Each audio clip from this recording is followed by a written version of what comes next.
Here I have Alcatel One S 2021, and today I'm going to show you how to add a Google account on this device. So firstly, let's open settings, then go to the account section, then tap add account, and you have to select Google. Of course, you'll need internet connection to add Google account, obviously. Then you have to enter your email or phone number here. Tap next. Then you have to enter your password.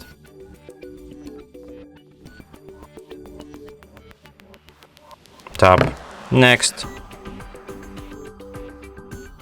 Then you have to agree with Google's terms of service and privacy policy. And at last, what you will have to do is to tap accept here.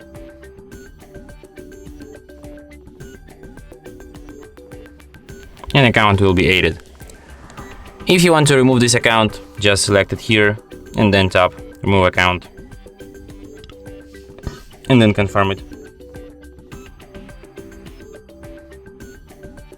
And that's it. Thanks for watching. If you find this tutorial useful, don't forget to hit that like button and subscribe to our channel.